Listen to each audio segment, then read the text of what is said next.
Là, c'est pas celui qu'il faut parce que il est à transistor et c'est un balancier oscillateur. Donc il n'a pas de quartz celui-là. C'est un transistor qui oscille, qui fait les battements. C'était pas très précis, mais c'était déjà bien pour l'époque. Là, le soleil. Alors, il y a d'autres mouvements un petit peu plus récents qui sont venus après, avec un circuit intégré. Alors, ce sont ces mouvements-là.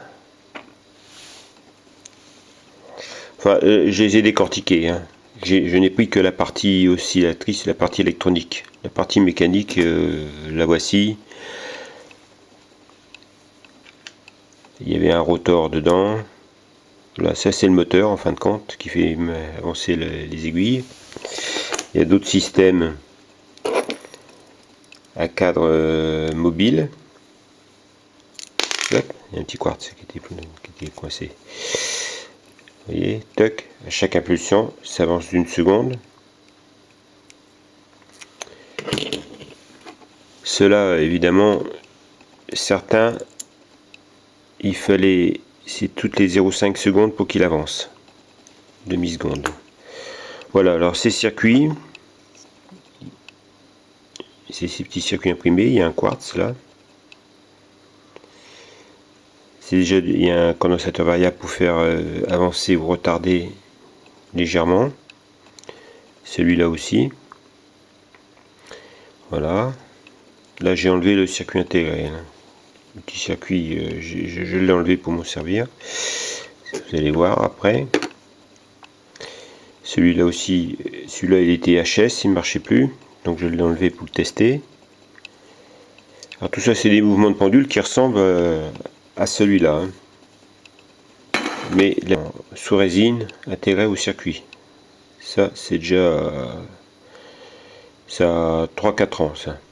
Alors le quartz il est tout petit évidemment, mais le principe reste le même. Il y a un oscillateur et un diviseur derrière qui amène à la seconde. Alors là je vous expliquerai pourquoi j'ai mis une LED. Il est en train de se détacher d'ailleurs. J'ai fait des tests avec une pile. Le moteur le voici. Toc, toujours pareil. Il tourne à la seconde. Bon, alors en récupérant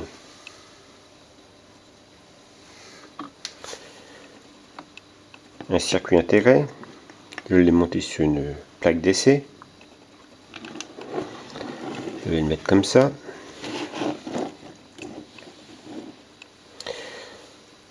Là, un quartz très récent. J'ai pris sur une plaquette d'ordinateur, je sais pas d'où ça vient. Et le circuit intégré que j'ai mis là. Je sais pas si ça va être net. Voilà. Une pile 3,5 V au lithium. J'ai essayé jusqu'à 4 volts. J'ose pas essayer jusqu'à 5 volts. Hein, mais à l'origine, c'est une pile d'1,5 V.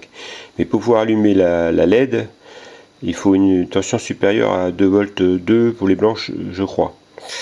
2 volts 2, mais enfin 1,5 V, ça n'allume pas en tout cas. Alors vous voyez qu'il n'y a aucun composant externe.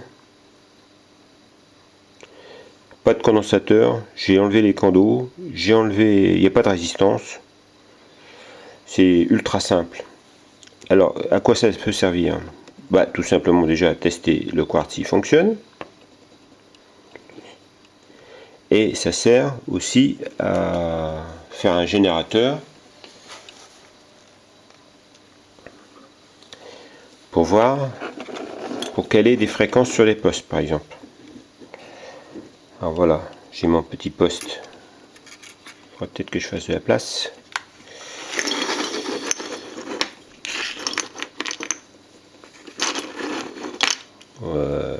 Oui, je m'y suis mal pris, mais enfin on va y arriver quand même. Pas facile quand c'est en direct comme ça. Je vais. Oh, écoutez, voilà.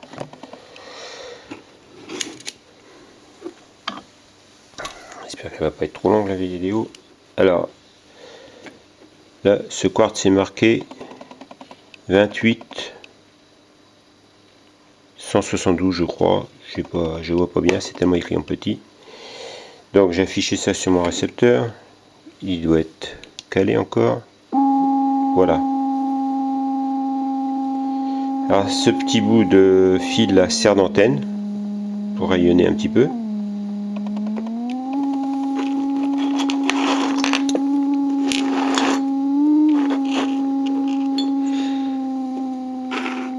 Voilà.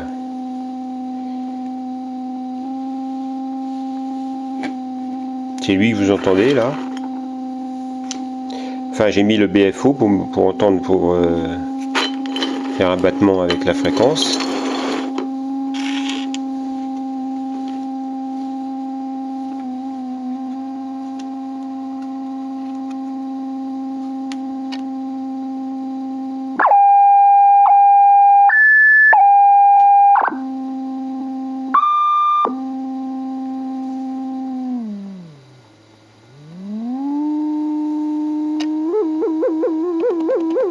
Alors évidemment,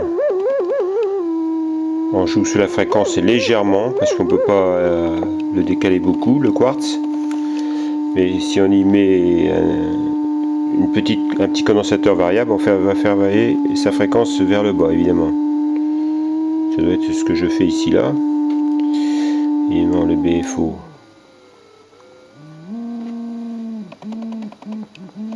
Voilà. Je vais changer de quartz.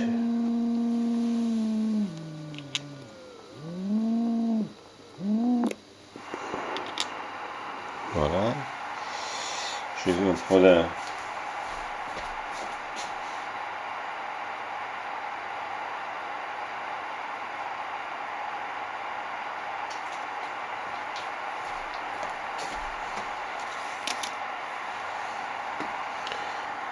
un vieux quartz qui est marqué 6561 kHz, kilocycle, c'est américain.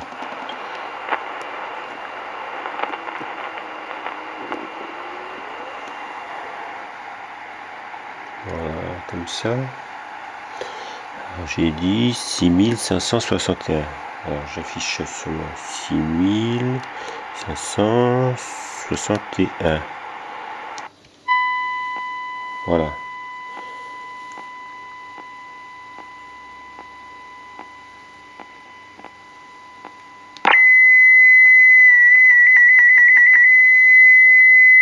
Alors ça peut servir pour caler les postes à transistor, ou tout ça fait générateur en fin de compte, hein. Voilà, ça sert de petit générateur.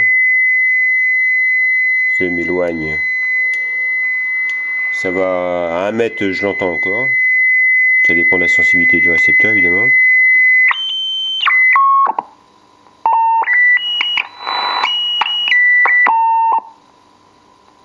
Alors on peut voir la sélectivité du poste comme ça.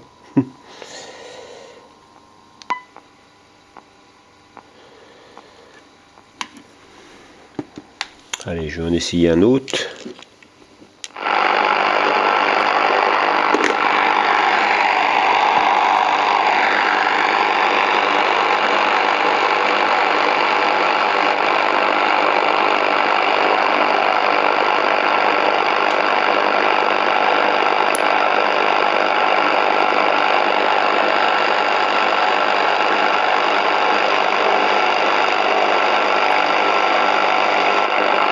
« 15375 ».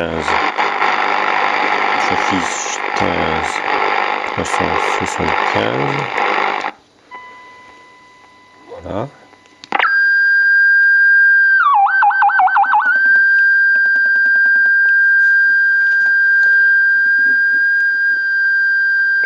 Un petit dernier. 1 MHz.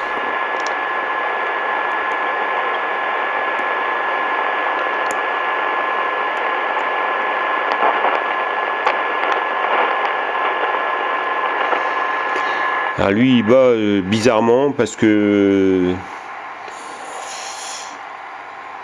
ça doit pas trop lui plaire toutes ces... Mais enfin on se moque, 1000 Hz. Voilà.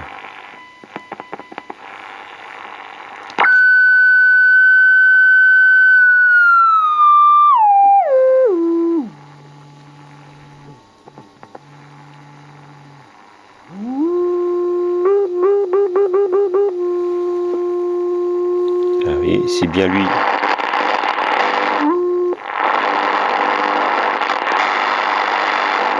Alors, je voulais préciser, il y a des quartz qui sont marqués à la fréquence d'utilisation. Et manifestement, mon oscillateur là fonctionne sur la fondamentale. Donc là, il est marqué 27 MHz, c'est pour la CB. Et en réalité, il oscille sur 9 MHz et quelques. Voilà, 3 x 9, 27. On va mettre le BFO.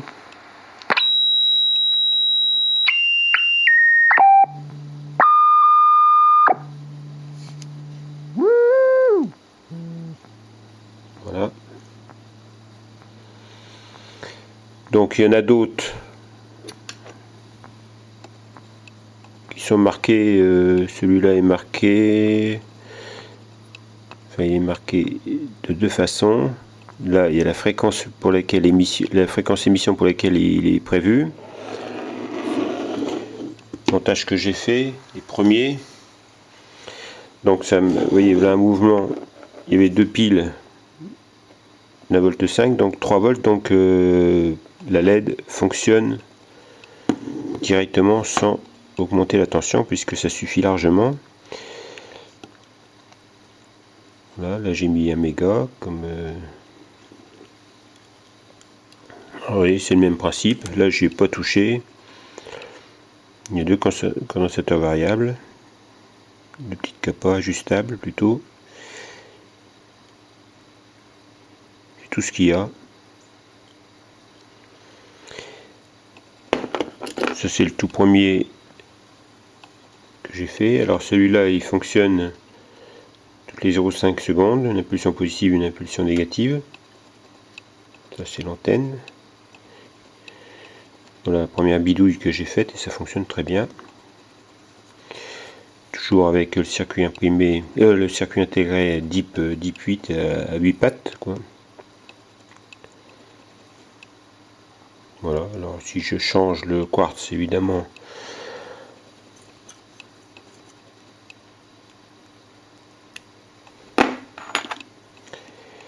il y a moyen de mettre tout ça dans un petit boîtier propre et de faire un support.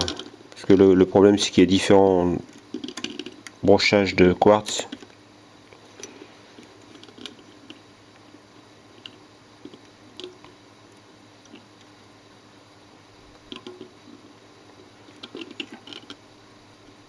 Voilà.